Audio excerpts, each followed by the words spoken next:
روس کے خلاف افغان جہاد کی فنڈنگ کیسے شروع ہوئی؟ امریکہ نے 42 سال پرانے خفیہ دستاویز پبلک کر دیے۔ دستاویز کے مطابق 1979 صدر جمی کارٹر کے دور میں CIA نے فنڈنگ کی بنیاد ڈالی۔ ابتدائی طور پر $2 بلین کی رقم رکھی گئی۔ مقصد سب سے بڑے حریف کو زیر کرنا تھا۔ تمام فنڈنگ پاکستان حکومت کے ذریعے افغانستان میں استعمال ہوئی۔ مجاہدین کو تربیت دینے کے ساتھ مسلح کیا گیا۔ اس وقت کی سعودی حکومت نے بھی امریکی فنڈنگ میں حصہ ڈالتے ہوئے مزید $2 بلین فراہم کیے۔ امریکی نیشنل سیکیورٹی آرکائیو کے مطابق ان دستاویز اور بجٹ کی منظوری صدر کارٹر سے براہ راست لی جاتی تھی۔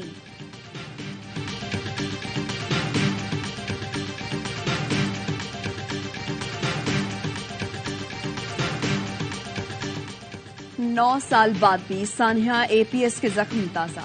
16 دسمبر 2014 میں دہشت گردوں نے پشاور کے آرمی پبلک اسکول میں خون کی ہولی کھیلی، بچوں اور اساتذہ کو شہید کیا۔ پھولوں کے شہر میں پھولوں کے جنازے اٹھے۔ معصوم بچوں اور اساتذہ کی قربانی نے پوری قوم کو دہشت گردی اور انتہا پسندی کے خلاف یکجا کیا۔ امن کے دشمنوں کے خلاف اتحاد اور اتفاق آج بھی برقرار۔ پوری قوم شہداء کے لواحقین کے ساتھ کھڑی ہے۔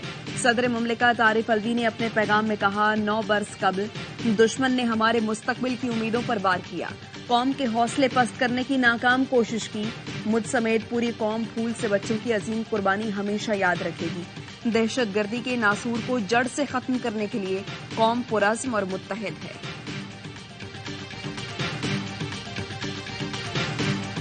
پاکستان میں دہشت گردی کے شواہد افغانستان کو دیے ہیں۔ ٹانک اور کرد کے حملوں میں ہلمند کا شہری ملوث تھا۔ اس افغان شہری کا بھائی کندار میں طالبان کمانڈر ہے۔ افغان طالبان کے کمانڈر حملہ آوروں کی مدد کر رہے ہیں۔ نگراں وزیر اطلاعات بلوچستان جان اچکزئی کی میڈیا سے گفتگو، کہا کسی بھی غیر ملکی نے الیکشن میں جعلی ووٹ ڈالنے کی کوشش کی تو بدترین سزا دی جائے گی۔ بلوچستان میں 1,70,000 سے زائد جعلی شناختی کارڈ بلاک کیے ہیں۔ کشمیر کا درینہ تنازع حل ہونے تک جنوبی ایشیا میں امن نہیں آ سکتا۔ Army chief general Syed Asim Munir نے سیکرٹری جنرل اقوام متحدہ سے ملاقات میں مسئلہ کشمیر اٹھا دیا۔ کہا، مقبوضہ کشمیر کی حیثیت تبدیل کرنا سلامتی کونسل کی قراردادوں کی کھلی خلاف ورزی ہے۔ مسئلہ کشمیر سلامتی کونسل کی قراردادوں اور کشمیریوں کی امنگوں کے مطابق حل ہونا چاہیے۔ غزہ میں جنگ بندی کے لیے بھی کردار ادا کرنے کا مطالبہ۔ آرمی چیف کا کہنا تھا، عالمی برادری غزہ میں انسانی المیہ رونما ہونے سے روکے۔ مسئلے کا پائیدار حل 2 ریاستی حل میں ہے۔ غزہ کے شہریوں کو خطرہ انسانی امداد کی فراہمی یقینی بنائی جائے۔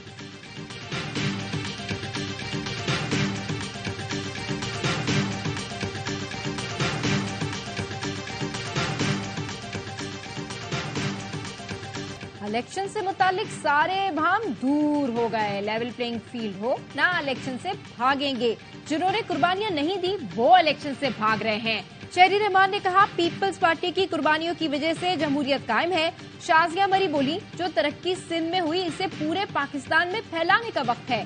چاہتے ہیں کوئی الیکشن کی راہ میں روڑے نہ اٹکائے۔ 27 دسمبر کو گھڑی خدا بخش میں بے نظیر بھٹو شہید کی برسی سے باضابطہ انتخابی مہم شروع ہوگی۔ شرجیل انعام میمن بولے، پیپلز پارٹی الیکشن چاہتی ہے، دیگر جماعتیں الیکشن سے بھاگتی ہوئی نظر آئیں۔ شفاف الیکشن کے لیے ROs بیوروکریسی سے نہ لیے جائیں، ریٹرننگ افسران عدلیہ سے لیے جانے چاہیے۔ چیئرمین PTI بیرسٹر گوہر علی کا مطالبہ، کہا PTI کبھی انتخابات کا بائیکاٹ نہیں کرے گی، تیاریاں مکمل کر لی۔ لیول پلینگ فیلڈ کا مطالبہ رہے گا، صرف الیکشن ہی نہیں بلکہ شفاف بھی ہونے چاہیے۔ ہمیں آج بھی جھنڈا اٹھانے اور کنونشنز کرنے کی اجازت نہیں۔ لوگوں کو الیکشن میں حصہ لینے کی اجازت نہیں ہوگی تو جمہوریت ڈیریل ہوگی۔ سپریم کورٹ سے استدعا ہے، بار بار جیلوں میں ڈالنے کا سلسلہ بند ہونا چاہیے۔ بوگس مقدمات کے ذریعے بانی PTI کو انتقام کا نشانہ بنایا جا رہا ہے۔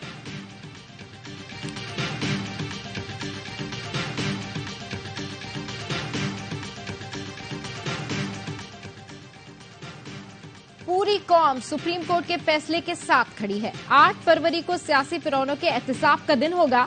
امیر جماعت اسلامی سراج الحق کا گجرانوالہ میں کارکنوں سے خطاب، کہا عوام غلامی چاہتے ہیں تو PP اور نون لیگ کو ووٹ دیں۔ نواز سرداری ملک میں اپنے خاندانوں کی حکومت چاہتے ہیں۔ جب تک ملک پر 2 خاندانوں کی حکومت رہے گی، غربت ختم ہوگی نہ ترقی ہوگی۔ الیکشن کمشنر شفاف انتخابات کروا کر تاریخ میں اپنا نام لکھوائیں۔ سابق پی ٹی آئی رہنما ہمایوں اختر استحکام پاکستان پارٹی میں شامل ہو گئے. پریس کانفرنس میں کہا آئی پی پی کی قیادت میں ملکی مسائل حل کرنے کی صلاحیت ہے. جہانگیر ترین بولے ایک بات واضح کر دوں, ہم اس وقت قربانی دینے کے موڈ میں نہیں.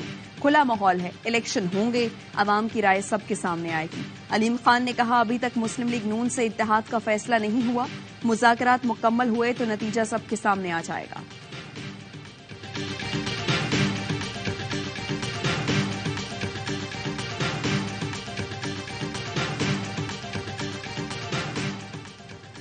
سردار لطیف کھوسا ایک دو روز میں اپنے سیاسی مستقبل کا اعلان کریں گے. پی ٹی آئی میں شمولیت کا امکان. بانی پی ٹی آئی نے لطیف کھوسا کو پارٹی میں شمولیت کی دعوت دی تھی. پیپلز پارٹی نے 22 ستمبر کو لطیف کھوسا کی سی ای سی رکنیت معطل کر دی تھی. پی ٹی آئی رہنما نعیم حیدر پنچودا نے لطیف کھوسا کو پارٹی میں ویلکم کہہ دیا. ٹویٹ میں لکھا لطیف کھوسا کو پی ٹی آئی میں خوش آمدید کہتے ہیں.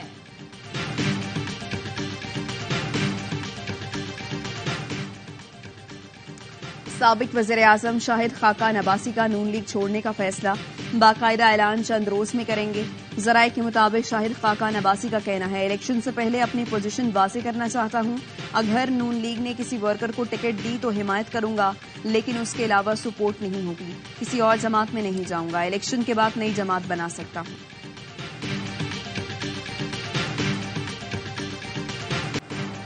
توشہ خانہ کیس میں نیب کی مزید جسمانی ریمانڈ کی استدعا مسترد. بانی چیئرمین پی ٹی آئی کا جوڈیشل ریمانڈ منظور. احتساب عدالت کے جج محمد بشیر نے کیس کی سماعت اڈیالہ جیل میں کی. بانی پی ٹی آئی کو 2 روزہ جسمانی ریمانڈ مکمل ہونے پر پیش کیا گیا. نعیم حیدر پنچودا کہتے ہیں توشہ خانہ کیس کی آئندہ سماعت 6 جنوری کو ہوگی. پاکستان کی تاریخ میں پہلی بار مصنوعی بارش. لاہور میں اسموگ بھگانے کے لیے شہر کے 10 مقامات پر برسات کی گئی. ہلکی پھلکی بارش کے 2 سپیل کے لیے کلاؤڈ سیڈنگ ہوئی. نگراں وزیر اعلیٰ پنجاب محسن نقوی نے بتایا مصنوعی بارش کے لیے یو اے ای حکومت کے 2 جہازوں نے کام کیا اور ہم نے خاموشی سے بارش کی.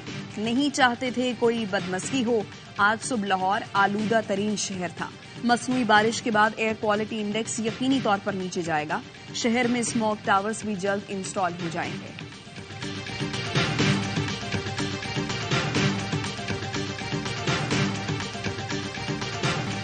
وادیاں برف سے ڈھکنا شروع ہو گئی. ملکہ کوہسار میں برف باری کا آغاز. آسمان سے گرتے سفید گالوں نے مری کا حسن نکھار دیا.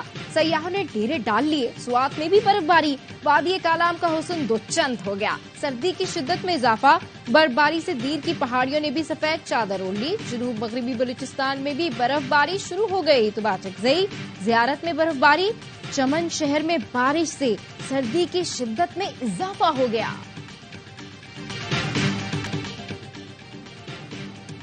غزہ میں وحشیانہ بمباری کو 70 روز مکمل. عالمی برادری نہتے فلسطینی شہریوں پر بمباری روکنے میں ناکام. اسرائیلی بمباری کے باعث غزہ کھنڈر بن گیا. 19,000 افراد شہید, 60,000 سے زائد زخمی, 8,000 سے زائد لاپتہ. گزشتہ رات بھی غزہ بمباری سے گونجتا رہا. اسرائیل کا دورہ کرنے کے بعد امریکی قومی سلامتی کے مشیر جیک سلیوان کی فلسطینی صدر محمود عباس سے ملاقات. فلسطینی صدر نے کہا غزہ کی پٹی فلسطینی ریاست کا اٹوٹ حصہ ہے. امریکہ فلسطینی عوام کے خلاف جاری اسرائیلی جارحیت روکنے کے لیے دباؤ ڈالے. غزہ میں اسرائیلی فورسز نے صحافیوں کو نشانے پر رکھ لیا. اسرائیل کے ڈرون حملے میں رپورٹنگ کے دوران صحافی رامی بدیر شہید. خان یونس میں اسکول پر بمباری کی کوریج کرتے ہوئے الجزیرہ کے معروف کیمرامین سمر شہید. بیورو چیف وائلڈ شدید زخمی. کیمرامین سمر 6 گھنٹے تک زخمی حالت میں تڑپتے رہے. اسرائیلی فورسز نے ایمبولینس اسپتال جانے نہ دی. کراچی کے علاقے ملیر میں شوہر نے بیوی کو گولی مار کر خودکشی کر لی. فائرنگ سے پہلے شہری نے گیلری میں کھڑے ہو کر خودکشی کی دھمکی دی. ایس ایس پی ملیر کے مطابق متوفی اپنے مسائل بتانے کے لیے بار بار میڈیا کو بلانے کا مطالبہ کر رہا تھا. پولیس نے پہنچ کر منانے کی کوشش کی. پولیس کے سمجھانے کے باوجود متوفی گھر کے اندر داخل ہوا اور فائرنگ کر دی. پولیس دروازہ توڑ کر اندر داخل ہوئی تو خاتون اور مرد کی لاشیں ملی.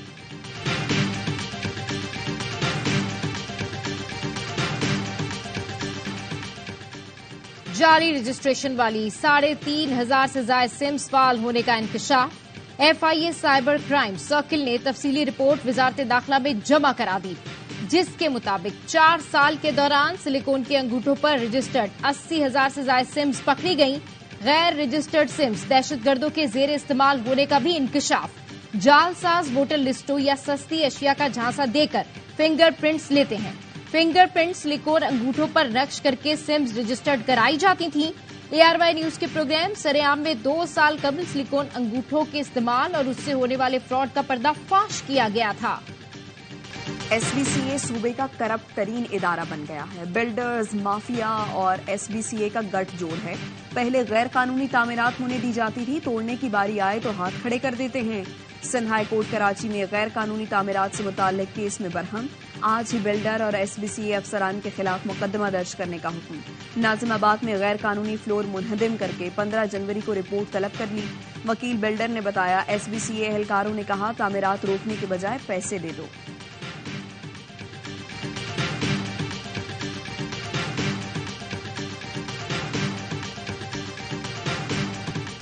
ROs اور DROs انتظامیہ سے نہیں ہونے چاہیے. عدالتی فیصلے کے باوجود سوالات موجود ہیں. امیر جماعت اسلامی کراچی حافظ نعیم الرحمان نے ایک صوبے کے افسران کو دوسرے صوبے میں ROs اور DROs لگانے کی تجویز دے دی. کہتے ہیں چاروں صوبوں میں گورنر سیاسی جماعتوں سے ہیں.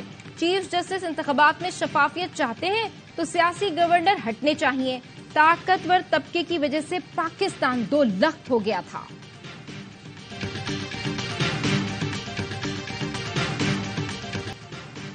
سولہ دسمبر جب ہم سے ہمارا مشرقی بازو چھین لیا گیا. جس دشمن کو محاذ جنگ پر کامیابی نہ ملی اس نے اس سازش کے تحت ملک کو 2 لخت کرنے میں اہم کردار ادا کیا. مکتی باہنی جیسی دہشت گرد تنظیم بنائی اور محب وطن پاکستانیوں کو درندگی کا نشانہ بنایا. سانحہ سکوت ڈھاکہ کو آج 52 برس ہو گئے. امیر کویت 86 برس کی عمر میں انتقال کر گئے. شیخ نواف الاحمد الجابر الصبا بھائی کی وفات کے بعد 2020 میں امیر کویت بنے تھے. وہ کویت کے 10ویں حکمران شیخ احمد الجابر المبارک الصبا کے چھٹے بیٹے تھے. ولی ہے شیخ مشل الاحمد الجابر الصبا نئے امیر نامزد.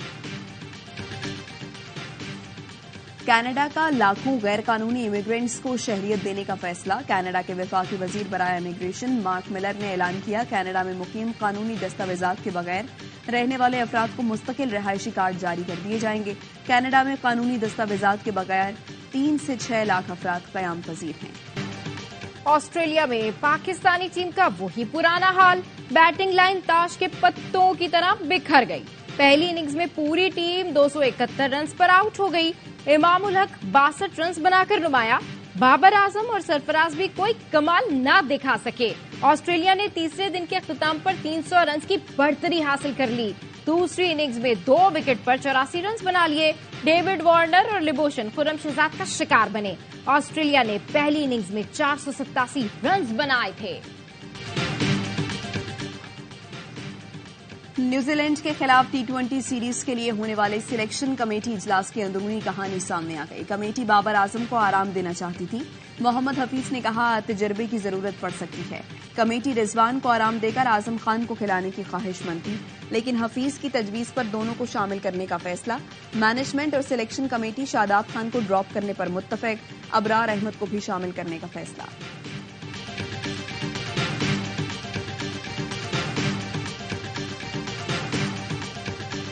کسی کو کپتانی نہ دینی ہو تو اسے نائب کپتان بھی نہیں بنانا چاہیے. سابق قومی بلے باز اسد شفیق کا ARY نیوز کو انٹرویو. کہا کریئر کی شروعات میں ہی فکسنگ کی پیشکش ہوئی. ریٹائرمنٹ کا یہی درست وقت تھا. بطور سلیکٹر کوشش کروں گا حقداروں کو پورا موقع ملے.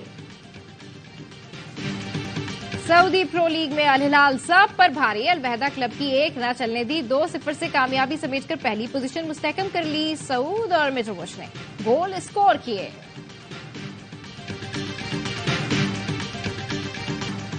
کراچی ایکسپو سینٹر میں کتابوں کے عالمی میلے کا تیسرا روز. شہریوں کی بھرپور دلچسپی. بڑی تعداد میں کتب کی خریداری.